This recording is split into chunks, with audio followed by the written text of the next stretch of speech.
সকালের আলো রান্নাঘরে নাচে, হাতা খুন্তির তালে মনটা মেতে ওঠে। এই আমারই ছোট্ট বিশ্ব, ভালোবাসায় গড়া, প্রতিটা মুহূর্ত ক্যামেরা বন্দি করা। এটা ডায়েরি অফ ডিজায়ার্স এর গল্প, এটা আমাদেরই গল্প।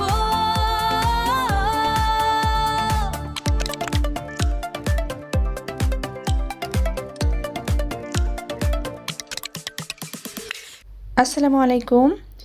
বেশ কয়েক মাস আগে আমি গাজরের লাড্ডু বানিয়েছিলাম, যখন গাজরের দামটা একটু কম ছিল। তো সেই সময়কার ব্লগ এটা আপনাদের মাঝে শেয়ার করব করে আর করাই হয়নি। প্রতিদিনই কাজ করতাম আর প্রতিদিনই নতুন ব্লগ আপনাদের মাঝে নিয়ে আসতাম। এই করে এই ব্লগটা বেশ পিছিয়ে গেছে। তো আজ ভাবলাম যে পুরাতন ব্লগটা আপনাদের মাঝে আজ শেয়ার করে দিই। তো আমি কড়াইটা গরম হয়ে যাওয়ার পরে এখানে পর্যাপ্ত পরিমাণ ঘি দিয়ে দিয়েছি, তাতে একটা তেজপাতা, দারচিনি আর কয়েকটা এলাচ দিয়ে ভেজে নিয়েছি। আর আগে থেকেই খালাকে দিয়ে আমি 1 কেজিরও বেশি পরিমাণ গাজর আমি গ্রেট করে রেখেছি। তো প্রথমে এক বক্স নামিয়ে তারপরে আমি এটা ঘিয়ের ভিতরে ভালো করে নেড়েচেড়ে মিশিয়ে নিচ্ছি। এরপরে আমি আরও একটা বক্সে গাজর কুচি করে রাখা আছে, সেটাও আমি দিয়ে দিচ্ছি। গাজরটা কিন্তু তাপ লাগার পরে বা চুলার আঁচে দেওয়ার পরে কিন্তু কালারটা একটু অন্যরকম হয়ে যায়। তো এই তো পুরো সব গাজরগুলো দিয়ে ভালো করে আমি এখন নেড়ে নিচ্ছি।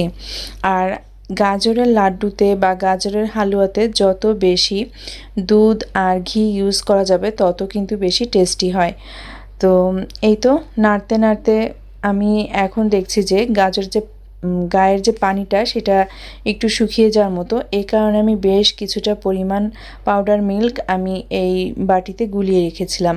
তো সেটা এখন গাজরের ভিতরে ঢেলে দিলাম। আর এরপরে আমি আরও একটু বাটিটা ধুয়ে পানিটা দিয়ে দিচ্ছি। এটাও আমি একটু নেড়ে নিব, মিশিয়ে নিব। তারপরে আমি স্বাদ মতো লবণ দিব। লবণ দেওয়ার পরে যেহেতু আমার এই কড়াইটার ঢাকনা নাই, তবে একটা কড়াই ঢাকনা এটার সাথে বেশ ভালো অ্যাডজাস্ট হয়, সেটা আমি অফ ক্যামেরা দিয়ে ঢেকে দিয়েছিলাম। এই তো স্বাদ মতো লবণ দিয়ে দিয়েছি, আবারও নেড়ে নিব। নেড়ে নেওয়ার পরে আমি এটাকে সেদ্ধ হওয়ার জন্য ঢেকে দিব। তো সবাই কেমন আছেন আশা রাখছি যে যেখান থেকে বসে আজকে আমাকে দেখছেন সবাই আলহামদুলিল্লাহ ভালো আছেন, আর আমরাও আলহামদুলিল্লাহ বেশ ভালো আছি। তো দেখতেই পাচ্ছেন গাজরের ভিতরে যে পানি দুধ ছিল সেটা শুকিয়ে গেছে। এই মুহূর্তে আমি স্বাদ মতো চিনি দিয়ে দিচ্ছি। মূলত এই লাড্ডুটা আমার হাজব্যান্ডের রিকোয়েস্টেই আমি বানাচ্ছি। তো চিনি দেওয়ার পরে এখন আমি আবারও খুন্তি দিয়ে চিনিটা গাজরের সাথে ভালো করে নেড়েচেড়ে মিশিয়ে নিব। এবং চিনি দেওয়ার পরপরই কিন্তু গাজর থেকে আরও বেশ কিছুটা পরিমাণ পানি ছাড়বে, প্লাস হচ্ছে তলে লেগে যাওয়ার সম্ভাবনা থাকে। তো সব সময় কিন্তু একটু নাড়ানাড়ি ভেতরেই থাকতে হবে। তো এই পর্যায়ে কিন্তু আমি আরও বেশ কিছুটা পরিমাণ পাউডার মিল্ক দিয়ে দিলাম।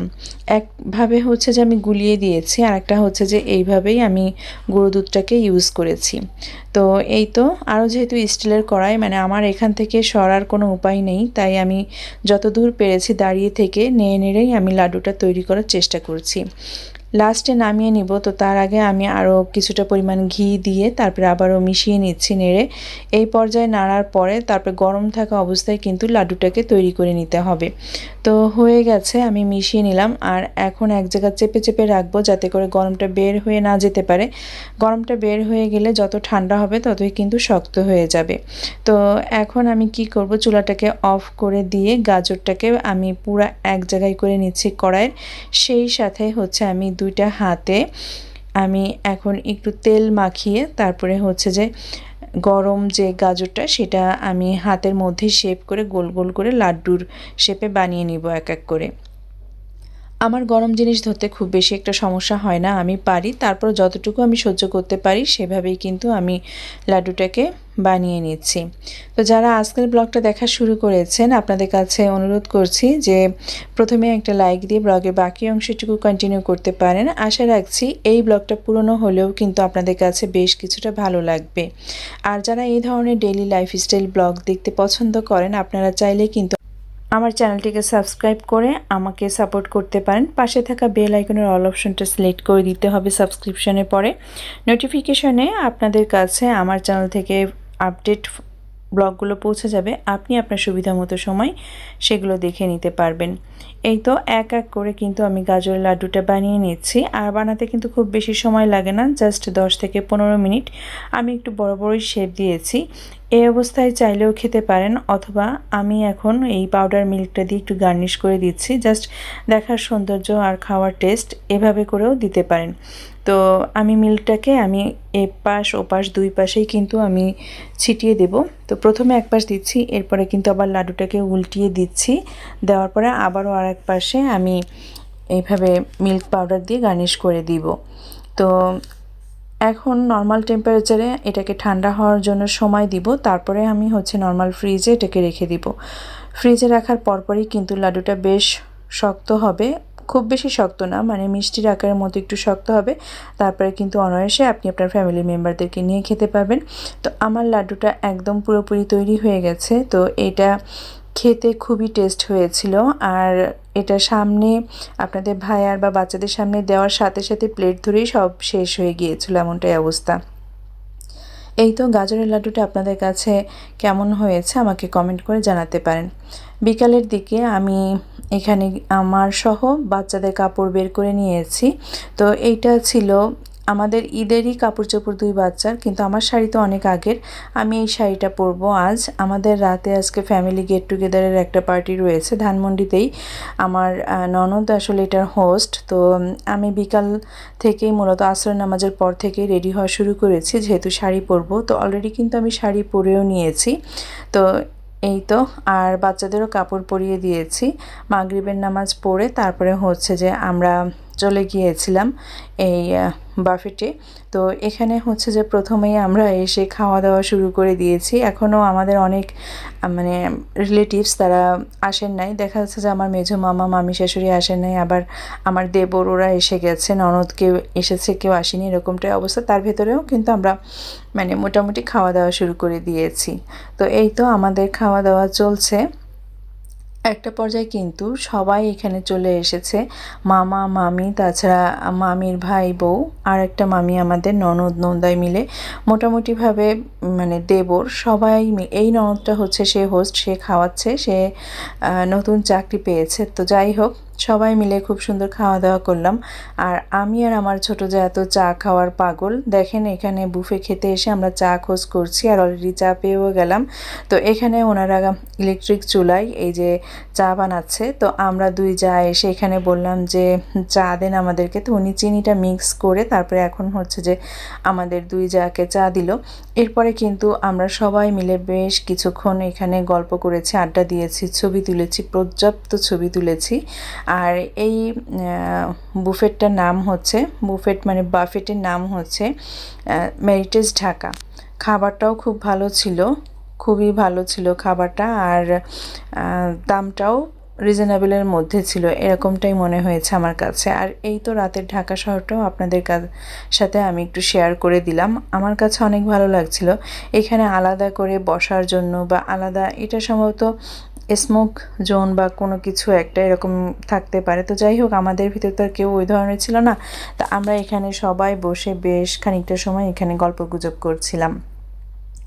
এরপরে তো খাবার দাবার শেষ করে যার যার বাসায় চলে গিয়েছিলাম। যেতে যেতে প্রায় রাত 10:30 11টার মতো বেজেছিল। আর এখানে 10টা 10:30 পর্যন্তই আমরা এখানে ছিলাম। অনেকগুলো ভিডিও এভাবে আমার মোবাইলে পড়েছিল। গতকাল মোবাইলটা পরিষ্কার করতে গিয়ে দেখি যে এরকম আরও 2টা ব্লগ আপনাদের মাঝে আনিনি। তো চিন্তা করলাম যে ঠিক আছে, একটা ব্লগ এখান থেকে আপুদের সাথে শেয়ার করে দিই, বাকি সব কিছু আমি ডিলিট করে দিই। তো দেখা যাচ্ছে যে অনেক ভিডিও আমি গতকাল ডিলিট করে দিয়েছি এবং মোবাইলটাকেও পরিষ্কার করে নিয়েছি। আর মূলত গতকাল দুপুরবেলাও খেতে গিয়েছিলাম, তো যার কারণে আসলে বাসার কোনো ভিডিও আমি করতে পারিনি।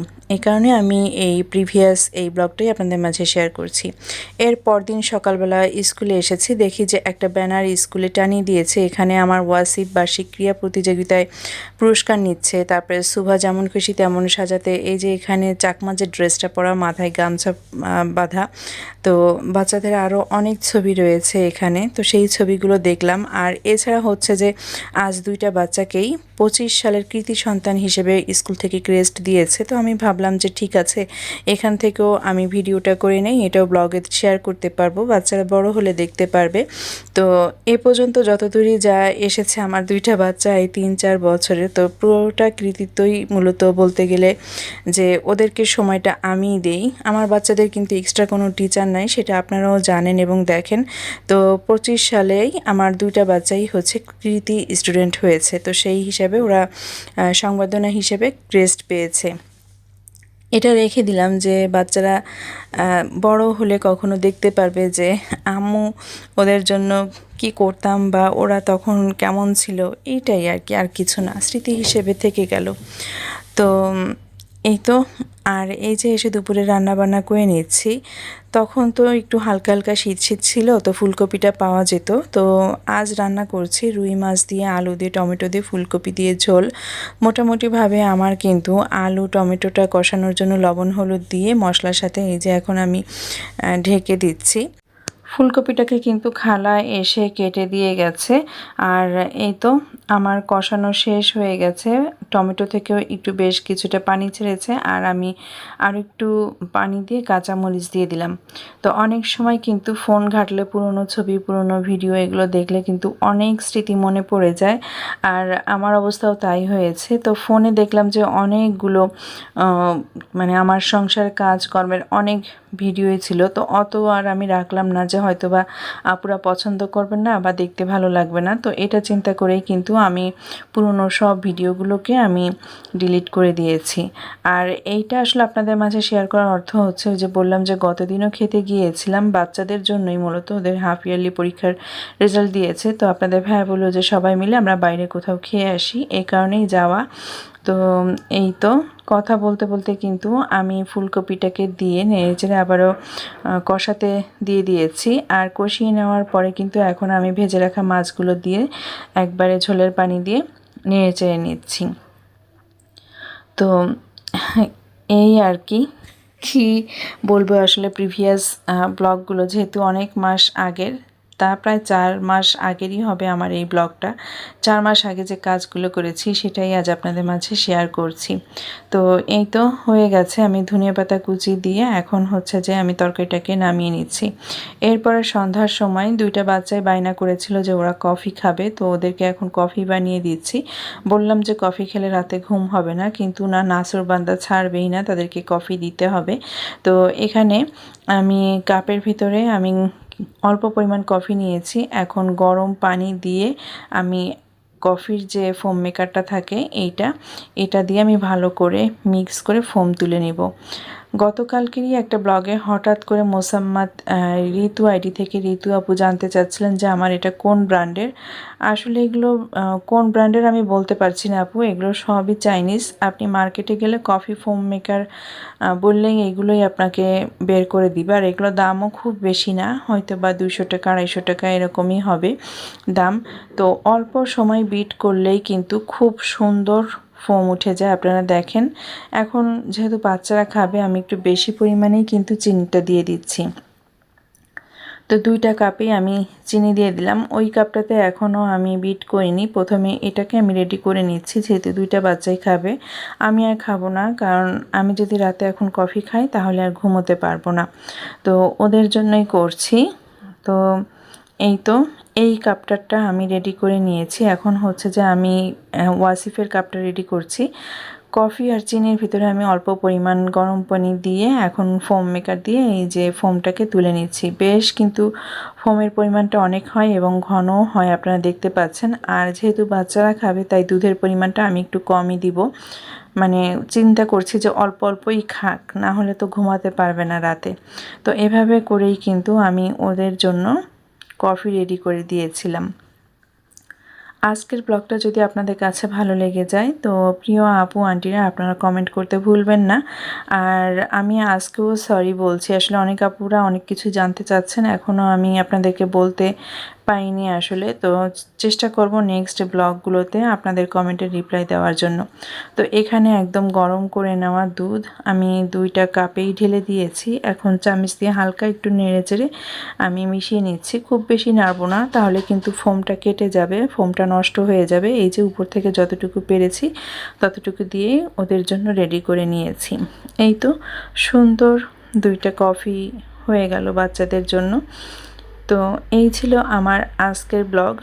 সবাইকে অনেক অনেক ভালোবাসা জানাচ্ছি যারা পুরোটা ব্লগ জুড়ে আমার সাথে ছিলেন এবং প্রতিনিয়তই যারা লাইক কমেন্ট করে আমাকে সাপোর্ট করছেন। আর যারা কমেন্ট করছেন তাদের জন্য অনেক বেশি ভালোবাসা রইল। বিদায় নিচ্ছে আজকের ব্লগ থেকে। দেখা হবে, কথা হবে নেক্সট ব্লগে। আল্লাহ হাফেজ।